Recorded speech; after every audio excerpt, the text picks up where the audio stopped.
مسلمانوں کے لیے بہت زیادہ کفریہ اور سنگین توہین آمیز تصور ہے، لیکن اسماعیلی آغا خانیوں کو بآسانی یہ قبول ہو جاتا ہے کیونکہ ان کے ابتدائی جو اینسسٹرز آباء و اجداد کا تعلق ہندو مذہب سے تھا۔ جیسا کہ ہم سب جانتے ہیں کہ ہندو فلسفی میں زمین پر کثیر یعنی بڑی تعداد میں ان کے آسمانی دیوتا جسمانی حالتوں میں دیوتاؤں کی روپ میں، جیسے کہ ان کے ایک فکشنل کریکٹر بھگوان جن کا وشنو ہے، وہ رام اور کرشن کے روپ میں بار بار ظہور پذیر ہوا دنیا میں۔ انہی دیوتاؤں کے مظہر کو اوتار کہا جاتا ہے۔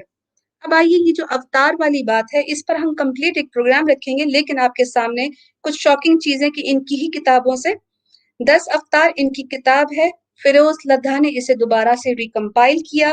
آپ کے سامنے اس کا ایک اسکرین شاٹ سینڈ کر رہی ہوں، ذرا دیکھیے گا، اس میں صاف ٹاپ پہ لکھا ہے 10 انکارنیشن آف گاڈ وشنو دی علی، حضرت علی کو وشنو کا اوتار کہتے ہیں۔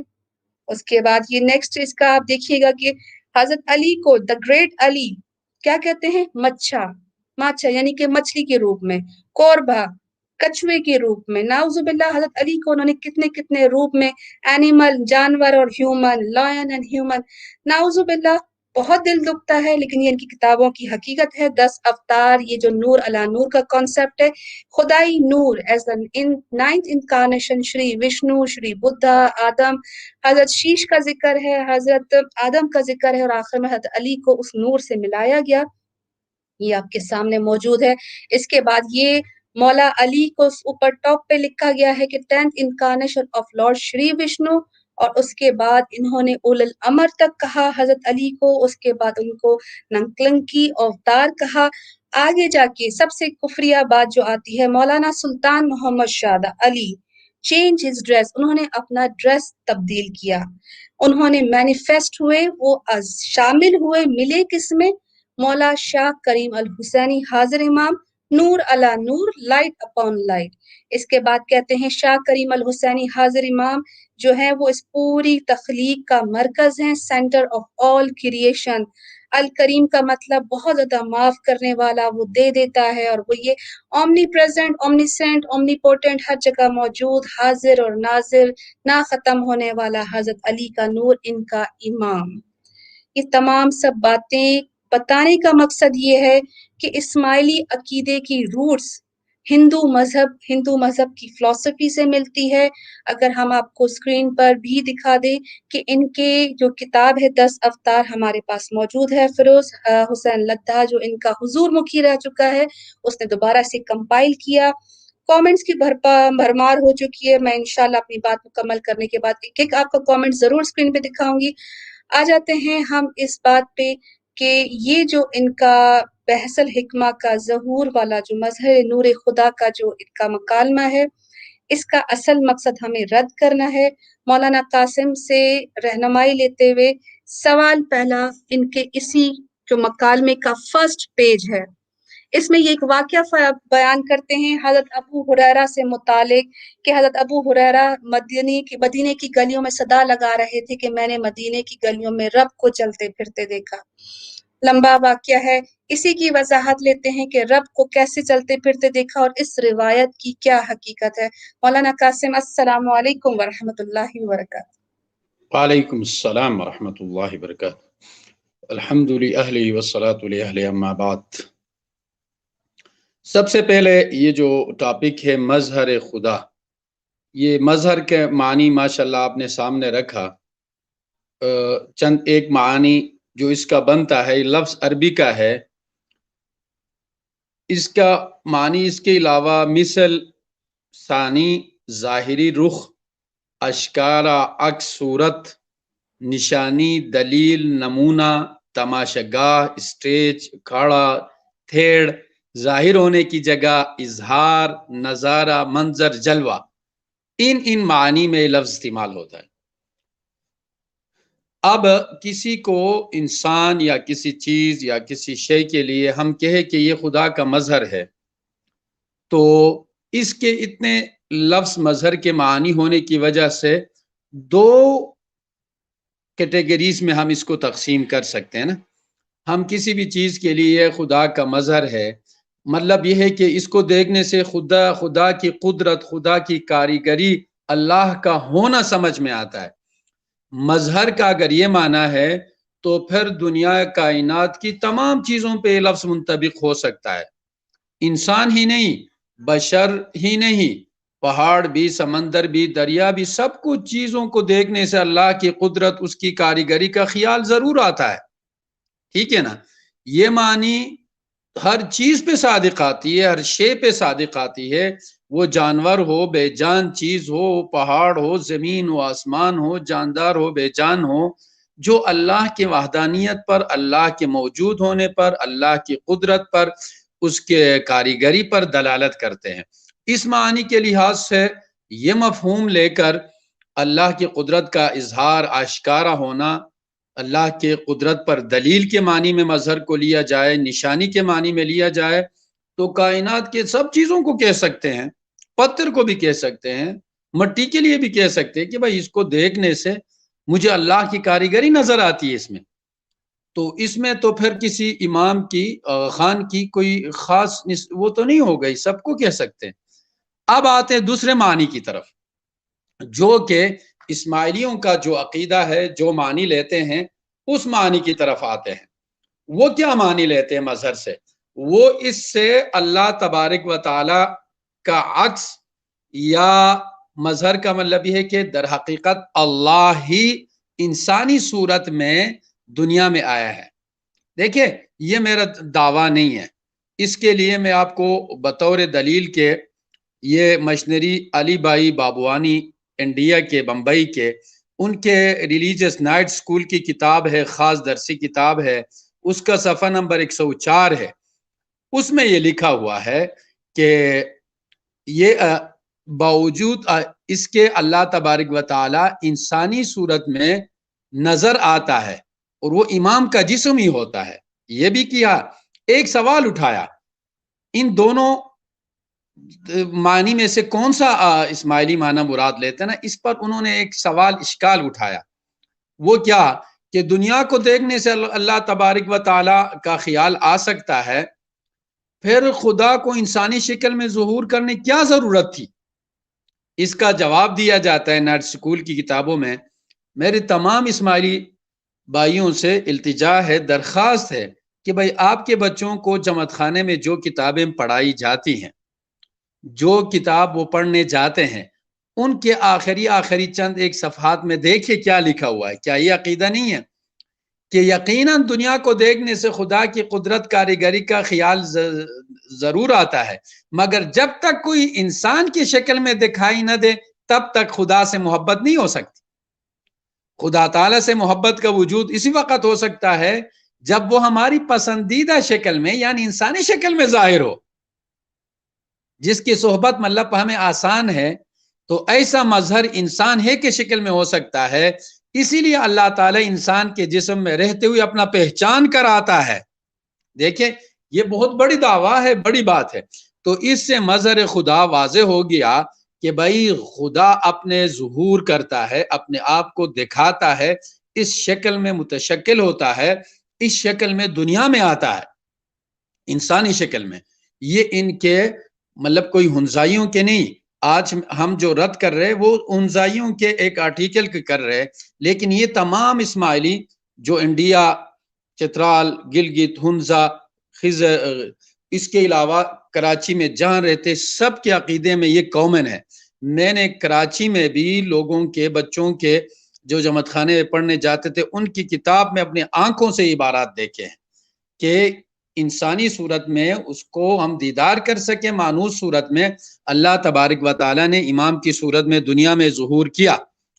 اب آتے ہیں اس آرٹیکل کی طرف جو بحث الحکمت میں لکھا ہے، ہنزائی حضرات نے جو لکھا ہے، جو اپنے آپ کو تمام اسماعیلیوں کا نمائندہ سمجھتے ہیں، اور وہ کہتے ہیں کہ ہم دلیل عقل کی بنیاد پر اس مذہب پر ہے، دوسرے اسماعیلی ویسے ہی سن سن کر اسماعیلی ہے، اور اصل اوریجنل جو ہے نا ہم ہے۔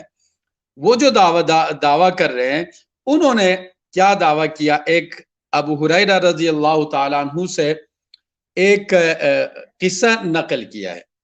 دراصل انہوں نے انٹرنیٹ پہ سرچ کر کے یہ بھی علماء احناف دیوبند الہند، دیوبند الہند، ان کے پیج سے لیا ہے۔ ان کے پیج سے ان پر ایک سوال کیا گیا تھا اسی کو لے کر، من رآنی فقد رأى الحق، جس نے مجھے دیکھا اس نے حق کو دیکھا۔ اور اس کے بعد ابو ہریرہ رضی اللہ تعالیٰ عنہ مدینہ کی گلیوں میں صدا لگا رہے تھے، میں نے مدینے کے گلیوں میں رب کو چلتے پھرتے دیکھا ہے، کہ بھائی اس کے بارے میں کسی نے سوال کیا ہے علماء دیوبند سے، اور اس بندے نے سوال کرنے والے نے تفسیر روح البیان علامہ اسماعیل حقیقہ اور المرآت المفاتیح کتاب الایمان اس کا حوالہ دیا ہے۔ حالانکہ یہ جو آرٹیکل لکھنے والے ہنسائی ہے، بحث الحکمت والے، میں دعوے سے کہتا ہوں انہوں نے کبھی تفسیر روح البیان کو دیکھا ہی نہیں ہے، ٹچ بھی نہیں کیا ہے، یا اگر کھولے اس کا ایک عبارت ایک لائن بھی نہیں پڑھ سکتا ہے۔ ٹھیک ہے، عربی کا ہے تو ان کو 2 لائن نہیں پڑھنا۔ اچھا، ان بیچاروں کو یہ نہیں پتا ہوتا ہے۔ ایک دفعہ بحث میں ایک بندے نے مجھے، اسماعیلی نے کہا کہ یہ امام غزالی نے لکھا ہے، عربی عبارت پڑھی۔ میں نے کہا کہ یار اردو عبارت پڑھی۔ میں نے کہا عربی والا دکھاؤ مجھے۔ اس نے کہا نہیں یہ اردو میں ہے۔ میں نے کہا اچھا امام غزالی کب سے اردو میں لکھنے لگے؟ وہ تو عربی شخص تھے، وہ ان کو اردو کا، ہندوستان انڈیا پاکستان کا ادھر نہ آئے ہیں، ان کے بارے میں ان کو معلومات ہی نہیں ہے۔ اتنا ان کو نہیں پتا ہوتا ہے کہ یہ اوریجنل کتاب کس زبان میں ہے، کیا اس کے ٹرانسلیٹ کر کے اردو میں ہے یا نہیں۔ تو پہلی بات تو ہے کہ انہوں نے خود اس تفسیر کو ہاتھ بھی نہیں لگایا۔ دوسری بات، میرا دعویٰ ہے، یہ میں چیلنج کرتا ہوں کہ ابو ہریرہ رضی اللہ تعالیٰ عنہ کا یہ واقعہ، چلو انہوں نے تفسیر روح البیان کا حوالہ دیا ہے، اس میں دکھا دے، ہم ان کی تمام دعوے کو سچ مانیں گے۔ ٹھیک ہے، اس میں دکھا دے واقعہ، اس تفسیر میں یہ واقعہ سرے سے ہے ہی نہیں۔ حالانکہ اس تفسیر والے نے یہ کیا کرتا ہے، یہ تفسیر قرآن کا ترجمے کے بعد اس سے متعلق تمام قسم کے حدیث، صحیح حدیث، حسن جو ہے نا، معلق، منقطع، ضعیف اور من گڑت، تمام احادیث ان کے نیچے روایت کر کے کہتے ہیں کہ بھائی یہ حدیث ہے، تحقیق کرو ان پر، سب میں نے جمع کر دیے تمہارے لیے۔ اس کا انداز یہ ہے اس مفسر کا۔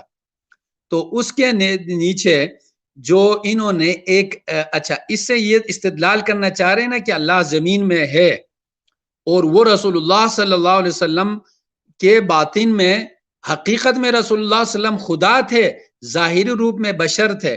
وہ آگے آ کے ان کا دعویٰ میں آپ کے سامنے رکھوں گا۔ اس بات کو ثابت کرنے کے لیے ایک تو اس من گڑت واقعے سے جس کا سرتا پیر وجود ہی نہیں ہے استدلال کیا ہے۔ دوسرے دلیل کے طور پر انہوں نے ایک حدیث روایت کی ہے، اس میں بھی خیانت کی ہے۔ اس میں سب سے پہلے لفظ انہوں نے لکھا کہ اچھا یہ واقعہ حضرت عمر نے آ کے رسول اللہ صلی اللہ علیہ وسلم کو بتایا، تو رسول اللہ صلی اللہ علیہ وسلم نے فرمایا کہ انی مرآت الرحمن، میں اللہ کا شیشہ ہوں۔ من گڑت ہے، یہ کسی حدیث کے نہ شروع میں ہے کہ میں مرآت الرحمن اللہ کا شیشہ ہوں، وہ یہ دکھا دے کہ کسی بھی حدیث میں یہ لفظ ہے ہی نہیں، یہ اپنی طرف سے جوڑ دیا ہے۔ یہ واقعہ اس سے ملتا بھی نہیں ہے جلتا، یہ کسی حدیث کی کتاب میں نہیں ہے، من گڑت بھی نہیں ہے۔ یہ من گڑت کے حدیث میں ہونا کہ جھوٹی کس نے گڑی، اس میں بھی نہیں ہے۔ البتہ من رآنی فقد رأى الحق، یہ موجود ہے، یہ حصہ موجود ہے، جس نے مجھے دیکھا اس نے حقیقتاً مجھے دیکھا، اس نے سچا مجھے دیکھا۔ میں نے محدثین کی تشریح اس حدیث پہ آگے جا کے عرض کروں گا کہ محدثین کی جماعت نے اس کی کیا تشریح کی ہے۔ دراصل اس حدیث کو دوسرے احادیث کے ساتھ بخاری شریف، مسلم میں، مسند احمد میں، تمام اس میں موجود ہے، وہ ان کے ساتھ نقل کیا گیا ہے۔ وہ یوں ہے، پورے اس کے سند بھی ایک دفعہ میں نے نقل کرتا ہوں، پھر آگے سند ذکر نہیں کروں گا۔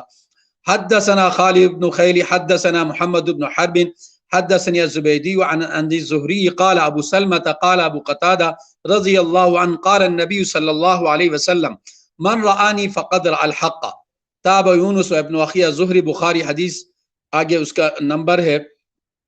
یہ جو ساری روایت ہے اس کے ساتھ دوسری روایت بھی بخاری شریف میں موجود ہے، من رآنی فی المنام فقد رأى الحق، من رآنی فی المنام، جس نے مجھے خواب میں دیکھا اس نے سچا دیکھا، مجھے ہی دیکھا. فَإِنَّ الشَّيْطَانَ لَا يَتَكُونُنِي، ایک جگہ یہ ہے. دوسری روایت میں یہ موجود ہے کہ وَلَا يَتَمَثَّلُ الشَّيْطَانُ بِي، شیطان میری صورت میں کسی کے خواب میں آ کر اس سے دھوکہ نہیں دے سکتا. اسی مضمون سے ملتا جلتا من رآنی فی المنام فقد رآنی ان الشیطان لا یتشبہ، جس نے مجھے دیکھا خواب میں اس نے مجھے ہی دیکھا. شیطان میری صورت، شیطان کو اللہ نے یہ اختیار نہیں دیا کہ وہ رسول اللہ صلی اللہ علیہ وسلم کی صورت کو اختیار کرے. البتہ خواب میں آ کے کسی کو یہ جھوٹ بول سکتے ہیں شیطان کہ میں خدا ہوں، یہ بول سکتا ہے، لیکن رسول اللہ صلی اللہ علیہ وسلم کی صورت اختیار کرنے کی اجازت شیطان کو نہیں ہے.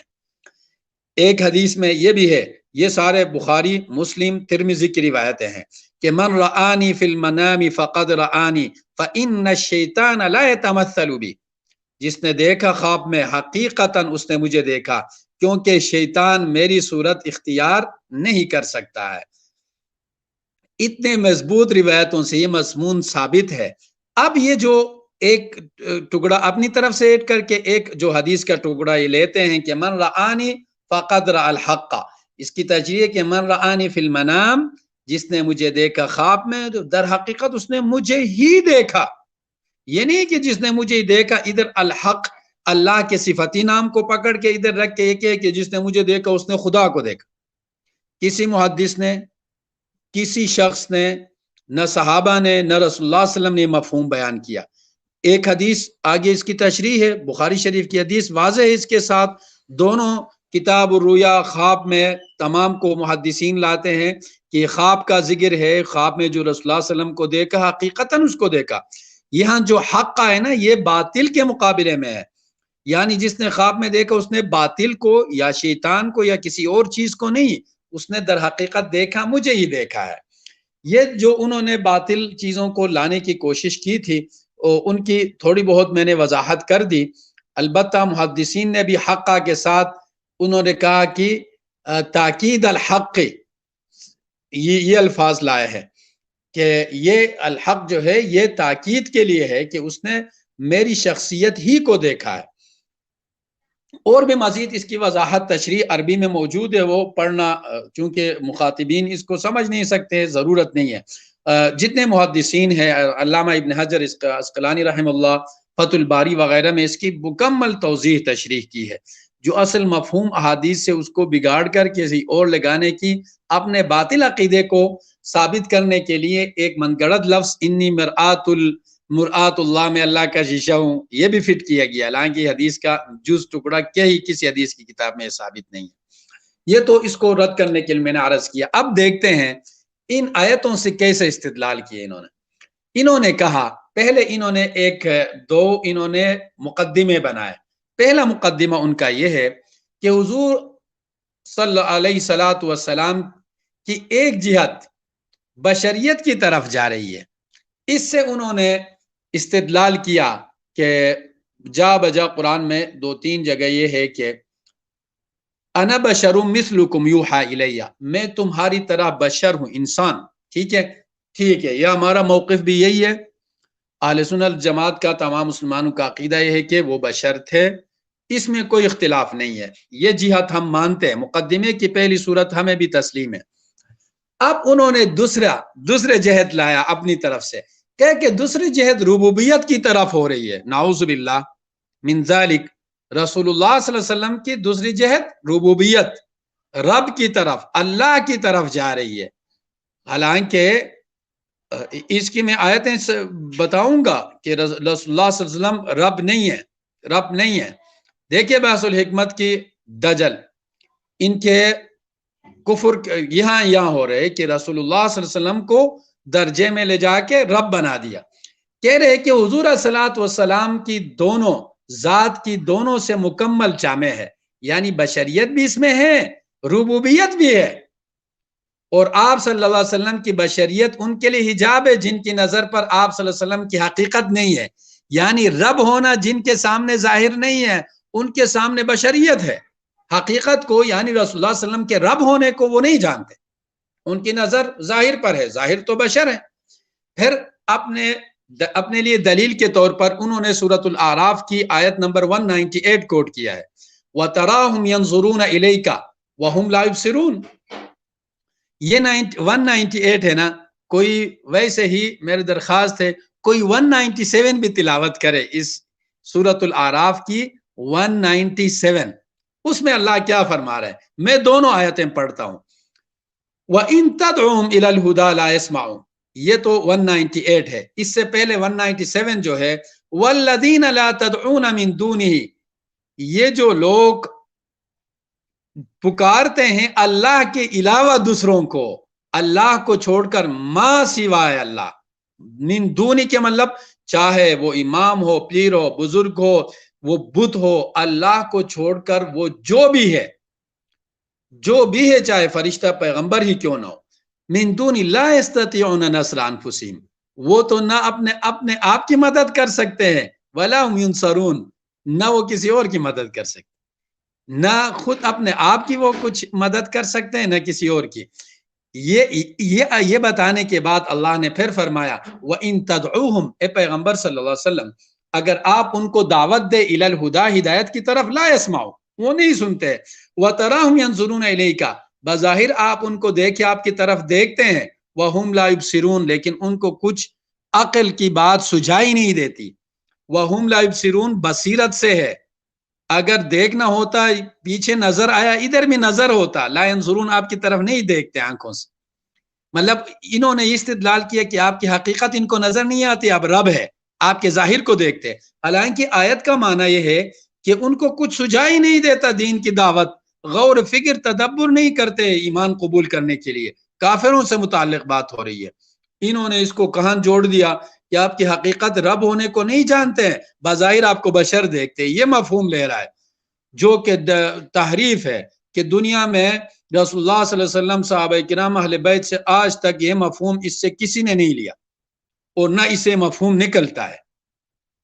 اب آتے ہیں اس اصل کی طرف کہ کیا رسول اللہ صلی اللہ علیہ وسلم ان کے دو جہاد کو لے کر، ایک جہاد بشر، دوسری جہاد ربوبیت، رب ہے جو حقیقت کی کہتے ہیں اس کو رب ہونا، تو قرآن میں بتا دیا وما محمد الا رسول، سورۃ النساء میں محمد صلی اللہ علیہ وسلم نہیں ہے بلکہ ایک رسول ہی ہے، رسول یہ قد خلت من قبلہ الرسل، ان سے پہلے بہت رسول گزر چکے، افئن مات او قتل انقلبتم علی اعقابکم فتنقلبوا خاسرین، اگر محمد صلی اللہ علیہ وسلم وفات پا گئے، انتقال ہو گیا، او قتل انقلبتم علی اعقابکم، کیا تم اپنے ایڑیوں کے بل پھر جاؤ گے، مطلب دوبارہ مرتد ہو جاؤ گے کیا، فتنقلبوا خاسرین، پھر اس وقت جو ہے نا وہ جو انقلاب ہے وہ اس میں بہت خسارہ ہے۔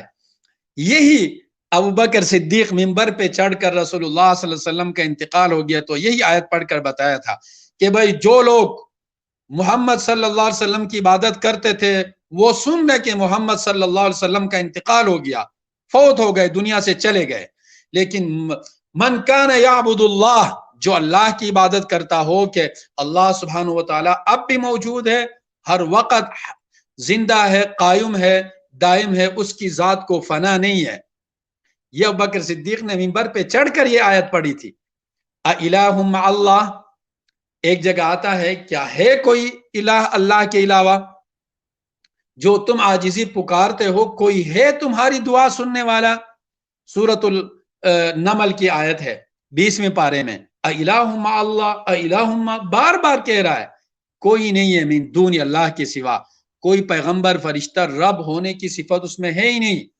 جب رسول اللہ صلی اللہ علیہ وسلم کی حقیقت کو ہم رب مانے تو یہ تو کھلا شرک ہو گیا اللہ سبحانہ و تعالیٰ کے ساتھ، بھائی وہ پیغمبر ہے، بشر ہے، وہ پیدائش اس کی ہوئی ہے، انتقال ہوا، دنیا سے چلے گئے، انک میت وانہم میتون، یہ سورۃ الزمر میں اللہ سبحانہ وتعالیٰ رسول اللہ صلی اللہ علیہ وسلم کو مخاطب کر کے فرما رہے ہیں کہ انکم میتون، تمہیں بھی موت آنے والی ہے، وانہم میتون، ان کو بھی موت آئے گی، یہ جو آپ کے نہیں ماننے والے ہیں ان کو بھی موت آئے گی، تمہیں بھی موت آنے والی ہے۔ بھئی قرآن بتا رہے جس کو موت آئے وہ رب ہو سکتا ہے، والذین تدعون من، جس کے علاوہ تم کسی کو پکارتے ہو اللہ سبحانہ وتعالی وحدہ لا شریک ہے۔ ان آیتوں سے جو رسول اللہ صلی اللہ علیہ وسلم کو کافروں کے بارے میں کہ حقیقت کی آپ کی بات انہیں سجائی نہیں دیتے، بظاہر تو آپ کی طرف دیکھتے ہیں لیکن آپ کی بات ان کی عقل میں کھوپڑیوں میں نہیں آتی، تدبر نہیں کرتے، اسی سے استدلال کر کے اور من رآنی فی المنام، خواب میں جس نے مجھے دیکھا در حقیقت اس نے مجھے ہی دیکھا، شیطان میری صورت میں نہیں آ سکتا ہے، اس حدیث کو ٹکڑے کو لے کر یہ بتانے کی کوشش کی جا رہی ہے، سمجھانے کی کہ رسول اللہ صلی اللہ علیہ وسلم حقیقت میں رب ہے اور بظاہر میں وہ بشریت ہے۔ اسی سے اپنے باطل عقیدہ جو یہ ثابت کرنے کی کوشش کر رہے کہ آغا خان اللہ خدا ہی ہے، بظاہر ہمیں وہ انسان نظر آ رہا ہے، جو کہ ہم نے ان کے بنیادی نائٹ سکول کی کتابوں سے آپ کے سامنے رکھا، اس عقیدے کو ثابت کرنے کے لیے اتنے باطل استدلال کر رہے اس سے۔ جی یہ آپ کے ایک سوال کا جواب میں نے عرض کیا، آگے کوئی سوال آپ اٹھائے انشاءاللہ اس پہ تفصیل سے بات کریں گے۔ اس سے ایک حوالہ میں مزید آپ کے سامنے رکھوں اپنے بات کے، مطلب یہ کوئی میں اپنی طرف سے دعویٰ نہیں کر رہا ہوں، اسماعیلی پرنٹنگ پریس بمبئی برائے اسماعیلی ایسوسی ایشن برائے افریقہ تنزانیہ جو کتاب ہے کلام الہی فرامین امام مبین علی جا سلطان محمد شاہ، یہ انہوں نے صفحہ نمبر 59-60 میں یہ لکھا ہے، پیچھے شریعت معرفت کی تفصیل کر کے آخر میں آ کے وہ دلیل کے طور پر کہہ رہے کہ اس واقعے سے واضح طور پر ثابت ہوتا ہے کہ امام اور اللہ کے درمیان کوئی امتیاز نہیں۔ یہی ان کا عقیدہ ہے نا، مظہر اللہ سے مراد یہی ہے کہ امام ہی در حقیقت خدا ہے۔ جی بالکل جی بالکل، اس میں انہی کے اس مکالمے کے فوراً بعد انہوں نے ایک اور مکالمہ لکھا ہے، آرٹیکل ہے، اور اس میں بھی یہی بات ثابت کر رہے ہیں، اور یہی چند بات انہوں نے کی ہیں کہ خدا کے آپ کے ہاتھ پر بیعت کرنا خدا کا ہاتھ، آپ کنکریاں مار رہے تھے تو بے شک وہ اللہ کنکری پھینک رہے تھے۔ اس سے انہوں نے یہی بات کہی کہ اس کا مطلب کہ جو کامل انسان ہے وہ مظہر نور خدا ہے، اور اسی کے فعل اللہ کے فعل، اسی کا قول اللہ کا قول، اور انسان کامل کو دیکھنا اللہ کو دیکھنا ہے۔ نعوذ باللہ مولانا قاسم، یہ تو اس طرح ہوا کہ ایک عیسائی ہیں تو انہوں نے اللہ کا بیٹا زمین پر بنا لیا، لیکن انہوں نے تو اللہ کو ہی نعوذ باللہ زمین پر لیا ہے۔ اس کے بارے میں بڑا دل دکھتا ہے، اور آپ کی باتیں بالکل سے، آپ نے کچھ سکینز بھی ہمیں یہاں پہ سینڈ کیے اور بڑی ہی شاکنگ باتیں لکھی ہوئی ہیں، جیسے کہ ایک سوال خود ہی کرتے ہیں کہ کیا یہ ضروری ہے کہ خدا تعالیٰ کی پہچان کے لیے خدا کی ظاہری شکل ہونا چاہیے؟ جواب میں کہتے ہیں ہاں، اور اسی لیے اللہ تعالیٰ نے اپنی پہچان ظاہر روپ میں امام میں کراتے ہیں، اور انسان کو اس لیے پیدا کیا گیا کہ وہ اپنے خدا کو پہچانے، یعنی کہ امام کو دیکھیں تو اس سے خدا پہچانا جائے گا۔ آپ نے ماشاءاللہ پورا جو مکالمہ ہے وہ اچھے سے اس کا جواب دیا۔ اگلا بھی جی جو خدا کا یہ جو دو جی آیتیں آپ نے سامنے لائی اس پہ بات کریں گے انشاءاللہ۔ کرتے ہیں، جی بالکل یہ جو ہے نا وما رمیت اذ رمیت ولکن اللہ رما، بھائی یہ بالکل واضح ہے نا، یہ عام ہمارے محاورات میں بھی باتیں استعمال ہوتی ہیں کہ اللہ سبحانہ و تعالیٰ اس آیت میں فرما رہے ہیں، دیکھیں ایسا ہوا ایک دفعہ لڑائی میں رسول اللہ صلی اللہ علیہ وسلم نے مٹھی بھر مٹی اٹھا کر پھینکا، جب پھینکا نا اللہ تبارک و تعالیٰ نے بطور معجزہ کے اس کے ہوا میں ایسے چلایا کہ ہر کافر کے آنکھ میں جا کے وہ مٹی کے ریزے پڑ گئے، اور اتنے آنکھوں میں تکلیف ہوئی، آنسو بہنے لگے، ان کو کچھ نظر نہیں آنے لگا، اور مسلمان آئین لڑائی میں تھے تو لڑائی میں مسلمانوں نے گاجر مولی کی طرح ان کو کاٹا۔ صحیح۔ تو اس واقعے کی طرف سورۃ الانفال میں اشارہ ہے کہ یہ ہمارا عقیدہ بھی ہے، مسلمانوں کا عقیدہ ہے کہ ہر چیز میں مؤثر حقیقی اللہ تعالیٰ کی ذات ہے، ٹھیک ہے؟ جو بھی کام، دیکھیں چھری کا کام کاٹنا، ہم کاٹتے ہیں، چھری کاٹتی ہے لیکن اس میں حقیقت اثر اللہ کا ہے۔ دیکھیں نا ابراہیم علیہ السلام بھی تو گردن میں لاگ کے زور سے کاٹ رہے تھے، لیکن تیزدار ہونے کے باوجود بھی اوپر سے اللہ نے وہ اثر ہٹا دیا جو حقیقت میں اللہ کا حکم ہوتا ہے۔ چھری کو آگ جلاتی ہے، اس میں جلانے کی صفت جو ہے نا یہ اللہ مؤثر حقیقی، اس میں اللہ کی ذات ہے، حکم اس کے ساتھ ہے، حکم کو ہٹا دے تو آگ جو ہے نا وہ آپ آسمان تک لے جائے نہیں جلا سکتی ہے، پانی میں ڈبونا ہے، لیکن یہ صفت اللہ نے پیدا کی ہے، حقیقی طور پر اللہ کا امر اس کے ساتھ جڑا ہوا ہے۔ یہ صفت کو اللہ روک دے یا ہٹا دے تو پانی اپنے آپ کسی کو نہیں ڈبو سکتا۔ صحیح. اسی طرح اس آیت میں فرما رہے ہیں کہ اے پیغمبر صلی اللہ علیہ وسلم، مٹھی بھر کر مٹی تو آپ نے پھینکی ہے، لیکن اس میں اثر اللہ نے ڈالا کہ ایک ایک کافر کے آنگ میں جا کر گیا وہ، ورنہ آپ کے پھینکنے سے ظاہر بات ہے میں آپ یا کوئی انسان مٹی پھینکے تو اس میں یہ اثر نہیں ہے نا کہ 1,500 فوج کے آنکھ میں ہر ایک کے آنکھ میں جائے، یہ اس بندے کا اپنے ہاتھ کا کمال نہیں تھا، یہ معجزتاً اللہ تبارک و تعالی نے اس میں ایسی تاثیر رکھ دی. تو اس آیت میں بتایا جا رہا ہے کہ وما رمیت اذ رمیت، جو پھینکا آپ نے وہ در حقیقت آپ نے نہیں، آپ نے تو فقط ایک مٹھی اس طرح پھینکی تھی، اس میں جو اثر حقیقی ڈالا ہے ہر کافر کے آنکھ میں پہنچایا وہ ہمارا کمال ہے، وہ کمال ہمارا ہے، اللہ حقیقی اثر کو اپنی طرف بتا رہا ہے. اور بالکل ٹھیک ہے، اس میں کسی مسلمان مومن کو شبہ ہی نہیں ہو سکتا ہے کہ مؤثر حقیقی اللہ کی ذات تھی اور مٹی اٹھا کر پھینکنے کا عمل رسول اللہ صلی اللہ علیہ وسلم کر رہے تھے. اس میں کسی صورت بھی یہ بات سمجھنے میں یہ ثبوت یہ دلیل کے طور پر ہم نہیں لا سکتے کہ دیکھیں حقیقت میں رسول اللہ صلی اللہ علیہ وسلم ہی خدا ہے، حالانکہ اس کی نفی ہو رہی ہے. آپ کے پھینکنے کا کمال نہیں ہے، کمال کا کہ اللہ میرا ہے، اس سے اللہ کی ربوبیت الگ، رسول اللہ صلی اللہ علیہ وسلم کی شخصیت الگ ثابت ہو رہا ہے. وہ اس سے کہہ رہے کہ دیکھیں جو آپ نے پھینکا تھا نا وہ در حقیقت خدا نے پھینکا تھا، لہٰذا آپ حقیقت میں خدا ہے. بھائی یہ کوئی تشریح کوئی مفہوم یہ نکلتا ہے اس آیت سے. دوسری آیت کو دیکھیں، دوسری آیت میں یہ ہوا صلح حدیبیہ کے موقع پر یہ خبر بطور سفیر کے عثمان غنی رضی اللہ تعالیٰ عنہ کے ساتھ چند صحابہ کرام کو کفار کے پاس بھیجا کہ بھائی ہم لڑنے کے لیے نہیں آئے ہیں، ہمیں عمرہ کر کے واپس جانا ہے. تو وہ جا کے ان سے بات چیت کی، انہوں نے کہا کہ نہیں ہم آپ مسلمانوں کو اجازت نہیں دیں گے، آپ نے کرنا ہے کرے. انہوں نے کہا کہ میں رسول اللہ صلی اللہ علیہ وسلم کے علاوہ اکیلے میں طواف نہیں کر سکتا ہوں، میں عمرہ نہیں کر سکتا ہوں آپ صلی اللہ علیہ وسلم کے بغیر. انہوں نے عثمان غنی رضی اللہ تعالیٰ عنہ کو روکا. ادھر بات مشہور ہو گئی کہ ان کو شہید کیا گیا. تو رسول اللہ صلی اللہ علیہ وسلم ایک کیکر کے درخت کے نیچے بیٹھ کر اپنا ایک ہاتھ دوسرے ہاتھ پہ رکھا، کہا کہ یہ عثمان کی طرف سے میں بیعت کر رہا ہوں، اپنا ہاتھ عثمان کا ہاتھ قرار دیا رضی اللہ عنہ. اس کے بعد کہا کہ تم سب میرے ہاتھ میں موت پر بیعت کرو کہ اگر انہوں نے میرے صحابی کو، میرے سفیر کو، میرے ایلچی کو شہید کیا، مسلمانوں کو شہید کیا تو غداری کی، ہم موت تک ان سے مقابلہ کریں گے، لڑیں گے. تو انہوں نے آ کر کہا، انہوں نے سب نے رسول اللہ صلی اللہ علیہ وسلم کے ہاتھ میں بیعت کی اور کہا کہ یہ بخاری شریف میں کہ پوچھا گیا یہ بیعت کس بات پر تھی، تو صحابہ کرام کہتے ہم نے موت پر بیعت کی تھی، موت ہمیں آئے ہم آپ کا پیچھا آپ سے پیچھے نہیں ہٹیں گے، مرنے تک لڑیں گے اور آگے رہیں گے. تو یہ بیعت تھی. اس بیعت پر، اس جانثاری پر اللہ سبحانہ وتعالی نے بطور انعام کے فرمایا کہ اے نبی صلی اللہ علیہ وسلم یہ جو آپ کے ہاتھ پہ بیعت کر رہے ہیں، آپ کے ساتھ جو بیعت کر رہے ہیں گویا کہ یہ میرے ساتھ بیعت کر رہے ہیں، میں ان کو اپنے شان اجر عطا کروں گا، لیکن جو اس بیعت سے منہ موڑ لے گا، اس بیعت کو توڑے گا، میثاق معاہدے ایگریمنٹ سے پیچھے ہٹے گا، اس کے لیے دردناک عذاب کا بھی اس میں اشارہ ہے.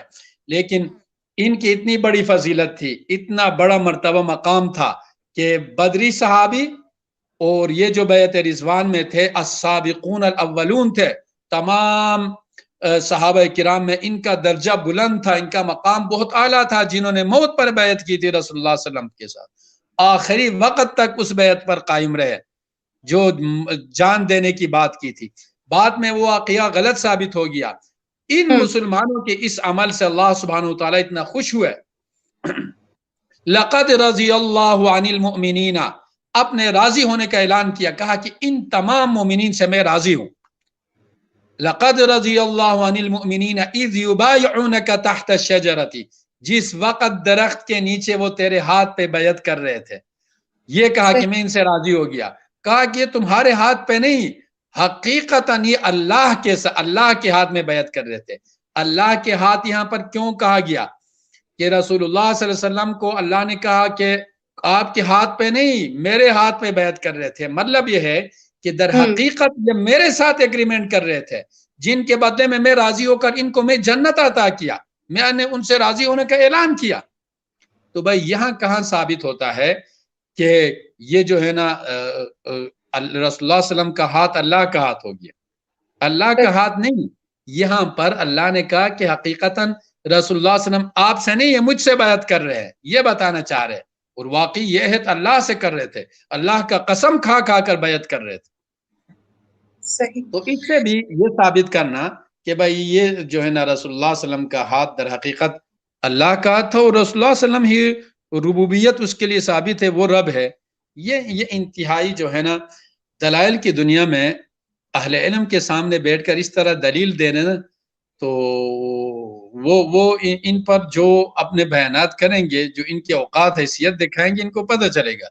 چپ کے کمرے میں بیٹھ کے کچھ بھی لکھنا آسان ہوتا ہے، لیکن یہ اتنے بیکار، اتنے جو ہے نا ناقص، اتنے کمزور دلائل ہے. مگڑی کا جالا ہے، مگڑی کے جالے سے بڑھ کر نہیں ہے.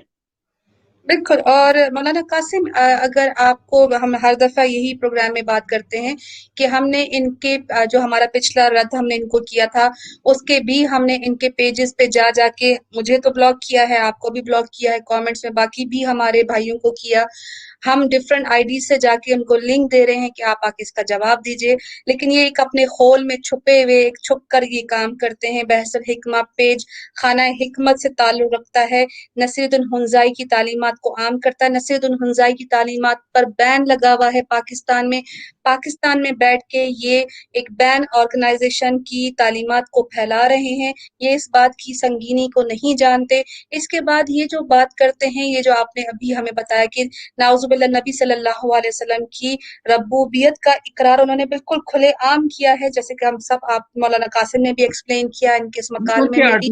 ان کے آرٹیکل سے یہ 2 لائنیں پڑھے نا، یہ 2 لائنیں پڑھے، سننے والے اسماعیلی بھی جو ہے ان کو بھی کان میں یہ بات پڑ جائے گی. یہ جو ادھر سے نا ان آیات میں ایک طرف حضور علیہ الصلوۃ والسلام کی جہت بشریت کی طرف جا رہی ہے. جہت مطلب ایک سائٹ، جہت کہتے سائٹ کو، بشریت مطلب انسانیت کی طرف جا رہی ہے، بھی جاتکاری. ہاں. اور مطلب ان دوسری طرف آیات سے جہت جہاں بشر ہونے کا ربوبیت کی حکم ہے. بات ہو رہی ہے. اب آگے پڑھے دوسری طرف جہت ربوبیت کی بات ہو رہی ہے. حضور علیہ ربوبیت کیا ہے؟ السلام خدائی ان کا خدائیت، اپنا خدا، اللہ ہونا. اللہ ہاں. ہونا. آگے چلے. جس سے حضور صلی اللہ علیہ وسلم کی ذات دونوں لحاظ سے مکمل اور جامع ہے. آپ صلی اس اللہ کا علیہ کیا وسلم کی مطلب ہے؟ اس کا کیا مطلب ہے؟ وہ دونوں انسان لحاظ بھی سے جامع مکمل. مطلب بشر بھی ہے، رب بھی ہے. بشر بھی ہے، رب بھی ہے. رب بھی ہے. آگے چلیں. اور آپ صلی اللہ علیہ وسلم کی بشریت ان لوگوں کے لیے حجاب ہے جن کی نظر میں آپ کی حقیقت پر نہیں ہے. دیکھیں ایک منٹ، حقیقت نہیں ہے مطلب آپ کا رب ہونا جن کو پتہ نہیں ہے وہ بشر ہی سمجھتے. یہ بشر انسان ہونا رب ہونے کے درمیان حجاب ہے، پردہ ہے، یہ بتانا چاہ رہے. بالکل. مولانا قاسم، یہ تو صاف توحید کا انکار ہے، پھر یہ خود کو مسلمان کہتے ہیں ان سب باتوں کے بعد بھی. یہ در حقیقت رسول اللہ صلی اللہ علیہ وسلم کو رب ثابت کرنے کی اس لیے کوشش کر رہے کہ کسی طرح خان کو رب بنائے. بالکل بالکل صحیح کہا آپ نے. وہی ان کا ہندو عقیدہ، ہندو فلسفی، رب کا ہندوؤں زمین سے پر بھی 2 آنا. قدم آگے ہے، ہندوؤں سے بھی آگے. وہ تو کہتے ہیں کہ یہ اوتار ہے، یہ وہ ہے، در حقیقت رب کے اس لیے اس سے مانگتے ہیں کہ یہ ہماری سفارش. اس طرح بھی وہ کہ یہ تو براہ راست اس 21ویں صدی میں آ کے ایک ضعیف، کمزور، ناتوان انسان کو جس کا سلسلہ نسب اہل بیت سے نہیں ملتا ہے اس کو رب بنانے کی کوشش کر رہے ہیں. کوشش کرے. ٹھیک ہے، اب ہم لوگوں کا جیسے وعدہ تھا آپ سے، آپ لوگوں ہمارا جو رد کا جو پورشن ہے وہ الحمدللہ مولانا قاسم نے انہوں نے ثابت کیا کہ ان کا یہ پورا آرٹیکل دھکوسلا ہے، ایک کفر ہے، حد سے زیادہ اس میں توحید کی جو ہے وہ بالکل انکار کیا گیا ہے. اپنے امام کو ثابت کرنے کے لیے حد بے حد انتہا کفریہ باتوں کو انہوں نے ثابت کرنے کے لیے ادھر ادھر کی آیتیں اور من گھڑت قصے ثابت کیے. اب آ جاتے ہیں کچھ سوالات